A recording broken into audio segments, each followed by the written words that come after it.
사도신경으로 우리 신앙을 고백합니다.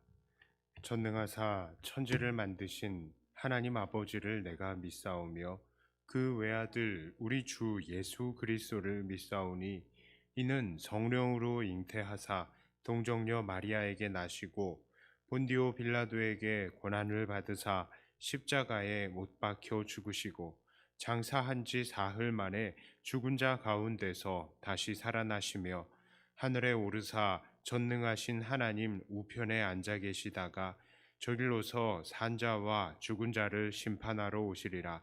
성령을 믿사오며 거룩한 공회와 성도가 서로 교통하는 것과 죄를 사하여 주시는 것과 몸이 다시 사는 것과 영원히 사는 것을 믿사옵나이다. 아멘. 찬송가 415장입니다.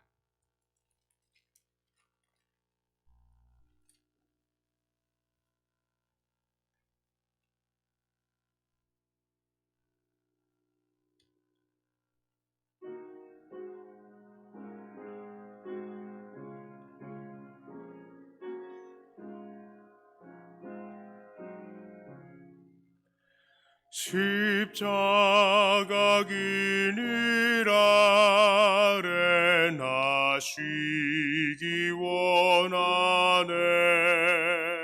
저 햇볕이 미 뜨겁고 노짐이 무거워 이 광야 같은 세상에 늘 방황할 때에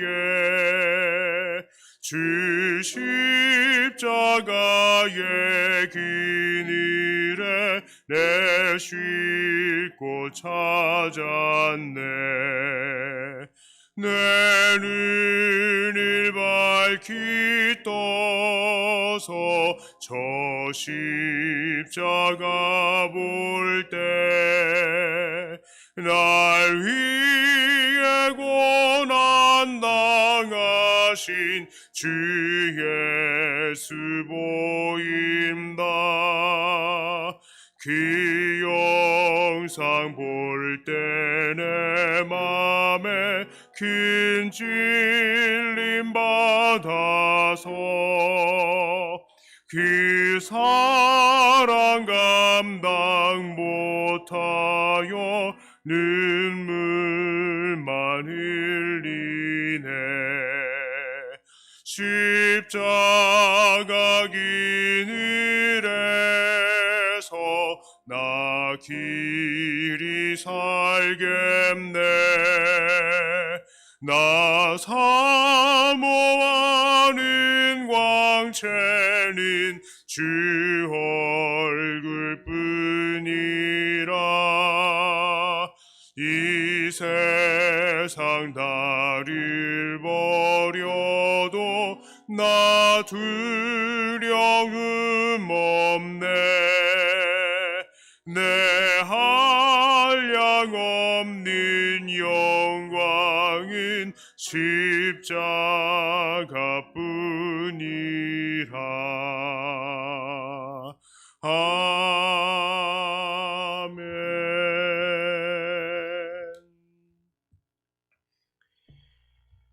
하나님 말씀은 예레미야 11장 18절부터 23절까지의 말씀입니다. 예레미야 11장 18절부터 23절까지의 말씀입니다. 예레미야 11장 18절부터 23절까지의 말씀입니다. 여호와께서 내게 알게 하셨으므로 내가 그것을 알았나이다. 그때에 주께서 그들의 행위를 내게 보이셨나이다. 나는 끌려서 도살당하러 가는 순한 어린 양과 같으므로 그들이 나를 해하려고 꾀하기를 우리가 그 나무와 열매를 함께 박멸하자. 그를 살아있는 자의 땅에서 끊어서 그의 이름이 다시 기억되지 못하게 하자 함을 내가 알지 못하였나이다. 공의로 판단하시며 사람의 마음을 감찰하시는 만군의 여호와여, 나의 원통함을 주께 아뢰었사오니 그들에게 대한 주의 보복을 내가 보리이다 하였더니 여호와께서 아나돗 사람들에 대하여 이와 같이 말씀하시되 그들이 네 생명을 빼앗으려고 찾아 이르기를 너는 여호와의 이름으로 예언하지 말라. 두렵건대 우리 손에 죽을까 하노라 하도다. 그러므로 만군의 여호와께서 이와 같이 말씀하시니라. 보라, 내가 그들을 벌하리니 청년들은 칼에 죽으며 자녀들은 기근에 죽고 남는 자가 없으리라. 내가 아나도 사람에게 재앙을 내리리니 곧 그들을 벌할 해에니라. 아멘.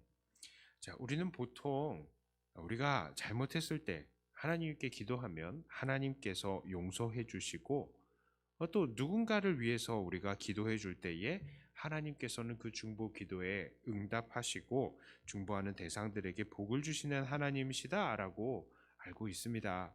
그러나 오늘 하나님께서는 예레미야 11장에서 이 백성들이 하나님께 부르짖을지라도 듣지 않으실 것을 말씀하시고요. 또 예레미야에게서도 이스라엘을 위해서 기도하지 말라라고까지 말씀을 하십니다. 11절에 이렇게 말하고 있죠. 그러므로 나 여호와가 이와 같이 말하노라. 보라, 내가 재앙을 그들에게 내리리니 그들이 피할 수 없을 것이라. 그들이 내게 부르짖을지라도 내가 듣지 아니할 것인즉. 14절은 이렇게 말씀하고 있어요. 그러므로 너는 이 백성을 위하여 기도하지 말라. 그들을 위하여 부르짖거나 구하지 말라. 그들이 그 고난으로 말미암아 내게 부르짖을 때에 내가 그들에게서 듣지 아니하리라. 자, 물론 이것은 그만큼 하나님께서 이스라엘의 죄에 대해서 가슴이 아프시다라는 것을 의미하겠습니다. 하지만 사실상 하나님께서는 이들 이스라엘 사람들의 간구를 들어주실 필요도 없으시고요. 또 그들을 위한 중보도 들어주실 필요가 없으셨습니다. 왜 그러셨느냐? 자, 이들은 일찍이 하나님과 맺었던 언약을 모두 어긴 사람들이었다는 거예요. 하나님과 약속을 맺었었는데 이제는 어겼으니까 상관이 없는 사람들이라고요. 하나님과. 자, 6절부터 8절에 이렇게 말씀하고 있습니다. 여호와께서 내게 이르시되 너는 이 모든 말로 유다 성읍과 예루살렘 거리에서 선포하여 이르기를 너희는 이 언약의 말을 듣고 지키라. 내가 너희 조상들을 애굽 땅에서 인도하여 낸 날부터 오늘까지 간절히 경계하며 끊임없이 경계하기를 너희는 내 목소리를 순종하라 하였으나 그들이 순종하지 아니하며 귀를 기울이지도 아니하고 각각 그 악한 마음에 완악한 대로 행하였으므로 내가 그들에게 행하라 명령하였어도 그들이 행하지 아니한 이 언약의 모든 규정대로 그들에게 이루게 하였느니라 하라. 자, 하나님과 이스라엘은 언약을 맺었었는데 이 언약을 이제 파기했다는 거예요. 쉽게 얘기하면은 결혼할 때도 마찬가지예요. 결혼할 때 부부가 결혼 서약을 하지 않습니까? 그런데 결혼 서약을 깨면은 이 둘은 이제는 이혼한 거예요, 사실은. 관계가 없는 겁니다. 그러니까 하나님과 이스라엘 백성들의 관계가 끊어지고 이제는 그 언약에 의해서 이 언약을 깬 사람들에게 대한 벌이 이 이스라엘 사람들에게 주어져야 되는 것입니다. 자, 그런데요, 이들 이스라엘 사람들의 죄악은 하나님과 맺은 언약을 어기는 것에서 그치지 않았어요. 이들은 더 나아가서 하나님의 말씀을 선포하는 선지자마저도 죽이려고 하고 애써 하나님의 말씀을 듣지 않으려 하고 있는 것입니다. 19절에 이렇게 말해요. 나는 끌려서 도살당하러 가는 순한 어린 양과 같으므로 그들이 나를 해하려고 꾀하기를 우리가 그 나무와 열매를 함께 박멸하자. 그를 살아있는 자의 땅에서 끊어서 그의 이름이 다시 기억되지 못하게 하자 함을 내가 알지 못하였나이다.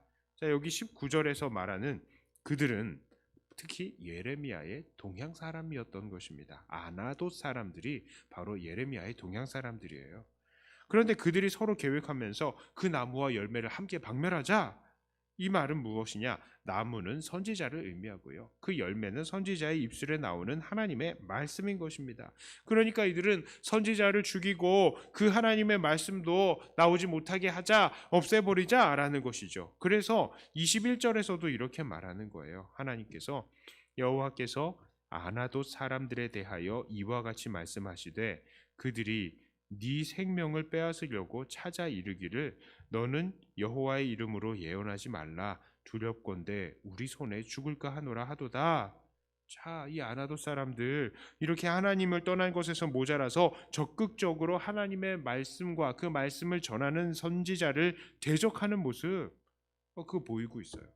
자, 그런데요, 이 모습은 사실상 역사적으로 계속해서 반복이 되고 있는 것입니다. 예수님 때는 어떠했습니까? 마치 오늘 아나도 사람들이 예레미야를 죽이기 위해서 몰래 서로를 모의하고 예수님을 도살장으로 끌려가는 어린 양처럼 끌고 가서 죽게 했습니다. 오늘날에도 마찬가지죠. 하나님을 떠난 사람들은 여전히 서로 모의하고요. 어떻게 해서든지 하나님의 백성들을 이 땅에서 발붙이지 못하게 하려고 합니다. 자, 그래서 우리 믿는 사람들은 이 세상 속에서 예레미야가 그러했던 것처럼, 그리고 예수님께서 그러하셨던 것처럼 도살장으로 끌려가는 어린 양과 같은 신세가 될 때가 있는 것이죠. 자, 그렇다면 우리는 이 세대를 향해서 어떠한 태도를 보여야 하겠습니까? 첫 번째로요, 우리는 오늘도 담대히 하나님의 말씀을 전해야 합니다. 자, 하나님을 떠난 사람들은 이제 하나님의 말씀의 대적자가 됩니다. 말씀과 말씀을 전하는 사람들을 모두 없애고 싶어 하는 것이죠. 예레미야의 때도 그랬고 예수님 때도 그랬고 모든 선지자들의 때에 다 그랬어요. 자, 그리고 오늘날도 마찬가지입니다. 그러나 우리는 여전히 하나님의 말씀을 증거하는 자들이 되어야 합니다. 예레미야가 하나님의 보내심을 받아서 하나님의 말씀을 전했던 것처럼 많은 선지자들이 예수님께서 그렇게 하나님의 보내심을 받아 하나님의 나라를 선포하신 것처럼 오늘날 우리도 하나님의 보내심을 받아서 세상에 하나님의 말씀을 전하고 복음을 전하는 거예요. 우리를 보내신 분이 누구십니까? 사람들이 아닙니다. 우리를 세상에 보내신 분은 바로 우리 하나님, 우리 주님이신 것입니다. 그러므로 오늘 우리는 담대해야 합니다. 세상이 여전히 우리를 죽이려고 모의하고, 그래서 오늘날 우리가 세상에서 도살당하는 어린 양과 같을지라도 우리는 우리가 받은 하나님의 말씀을 전하는 것, 복음을 전하는 것이 사람이 아닌 하나님으로부터 받은 임무인 줄을 알고 오늘도 담대히 이 복음을 전해야 하는 것입니다. 죽으면 죽으리라 하는 각오를 가지고 우리는 복음을 전해야 하는 것입니다. 자, 두 번째로요, 우리는 세상을 위해서 기도해야 합니다. 자, 오늘 말씀을 보면 우리는 하나님께서 예레미야에게 백성들을 위해서 기도하지 말라라고 하신 것을 보았어요. 자, 그렇다면 우리도 하나님께서 오늘 예레미야에게 명하신 대로 이 백성들을 위해서 기도하지 말아야 합니까? 그리고 하나님께서 이들 백성들에게 저주하셨듯이 오늘도 우리는 세상을 저주하면서 살아야 합니까? 그렇지 않습니다. 이후 예레미야 14장에서도 알 수 있겠지만 예레미야는 백성들을 위해서 기도를 해요. 또한 사실 하나님께서도 오늘 이렇게 아나도 백성들을 완전히 멸망시키시고 또 이스라엘을 완전히 멸하실 것 이렇게 말씀을 하시는 것 같지만 하나님은 그 가운데에서도 하나님의 택한 백성들을 위한 긍휼을 잊지 않으시는 것입니다. 예레미야 29장 7절에 이렇게 말해요. 너희는 내가 사로잡혀 가게 한 그 성읍의 평안을 구하고 그를 위하여 여호와께 기도하라. 이는 그 성읍이 평안함으로 너희도 평안할 것임이라. 완전히 버리시지 않으셨다고요. 이것은 하나님께서 바벨론으로 끌려가는 백성들, 그러니까 하나님께서 택하셔서 구원하신 자들이 나중에 있는데요, 그들을 위해서는 기도하라라고 말씀하시는 것입니다.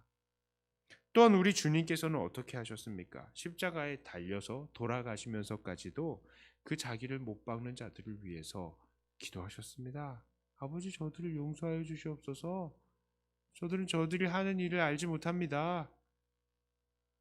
그러므로요, 오늘날 우리들이 이 땅에서 해야 할 일은 분명합니다.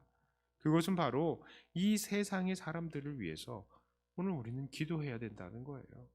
세상 속에서는 오늘도 하나님께서 구분하신 하나님의 백성들이 있기 때문입니다. 누가 누구인지 우리가 모를 뿐이죠. 그러므로 우리는 여전히 그들을 위해서 기도해야 하는 거예요. 자, 이제 말씀을 정리합니다. 오늘 본문을 통해서 우리는 세상이 우리를 아무리 죽이려 하고 위협한다 하더라도 우리는 여전히 이들에게 담대히 하나님의 말씀을 전해야 하고 또한 이들을 위해서 기도해야 된다는 것을 도전받았습니다. 사실 저는 이런 말씀을 별로 좋아하지 않아요. 너무 뻔한 이야기잖아요. 게다가 우리에게 별로 위로도 안 됩니다. 우리가 너무 수고롭잖아요. 우리는 고난 당하는데 어떻게 하면 고난을 피할 수 있을까? 이런 거 얘기하면 얼마나 좋습니까? 또 우리를 핍박하는 사람들 어떻게 하면 골탕 먹일 수 있을까? 이런 연구를 하면 얼마나 좋아요. 그런데 전혀 그렇지 않잖아요. 끝까지 견디라는 거예요. 그냥 무식하게 그냥 견뎌라. 끝까지 견디면서 기도해라. 진짜 이렇게 답답한 말씀이 어디 있습니까? 그래서 저는 이런 말씀을 전하기가 너무나 좀 별로 좋아하지 않습니다. 우리만 일방적으로 희생해야 되는 그런 내용이니까요. 자, 그러나 그럼에도 불구하고 우리는 이렇게 하나님의 말씀과 이들을 위한 기도를 포기해서는 안 됩니다. 왜냐하면 우리도 바로 그러한 주님의 희생과 믿음의 선배들의 희생한 결과 때문에 이러한 구원을 얻었기 때문이에요. 우리가 그들의 기도를 먹고 지금 이 자리에 서 있는 겁니다. 그렇기 때문에 이제는 우리의 차례인 거예요. 선배들이 그렇게 고난당하고 그렇게 기도를 했기 때문에 우리가 복음을 받아들이고 이렇게 예수 믿었던 것처럼 이제는 우리가 고난 받으면서 복음 전하고 이제는 그들을 위해서 기도해야 하는 것입니다. 그러므로 오늘도 포기하지 않고 세상에 하나님의 뜻을 전파하며 그들을 축복하고 기도하시는 것을 쉬지 않으시는 사랑하는 저와 여러분들이 다 되시기를 주님의 이름으로 축복합니다. 기도합니다. 하나님, 오늘 말씀을 보니까 참 하나님의 말씀을 전하는 선지자가 세상에서 핍박을 당하고 위협을 당하는데 그럼에도 불구하고 그들을 위해서 또 하나님의 말씀을 담대히 전하고 또 그들을 축복하며 기도하는 그런 예레미야의 임무를 그리고 또 그 임무가 예레미야에서 그치지 않았고 많은 선지자들과 또한 예수님을 통해서도 그리고 많은 믿음의 사도들을 통해서도 계속해서 이어져 왔다는 것을 우리가 다시 한번 생각해 봅니다. 하나님, 오늘 우리가 여전히 그 임무를 계승한 줄을 압니다. 그러므로 우리도 고난 속에서도 끝까지 포기하지 않고 복음을 담대히 선포하는 사람들이 되어야 한다는 것, 그리고 이 세상 사람들을 위해서 여전히 축복하며 기도해야 된다는 것을 다시 한번 다짐합니다. 하나님, 이것이 쉽지 않지만 우리가 그런 선배들의 수고와 또 우리 주님의 수고를 통하여서 이렇게 예수님을 믿었던 것처럼 우리가 이것을 포기하지 않고 이제는 우리 차례라고 생각을 하고 최선을 다해서 복음을 담대히 전하며 또한 이들을 위해서 축복하며 기도하는 우리가 되게 하여 주시옵소서. 하나님, 특별히 이런 축복의 대상, 복음 전파의 대상, 그리고 우리가 이들을 위해서 기도해야 되는 대상이 우리 주변에 많이 있습니다.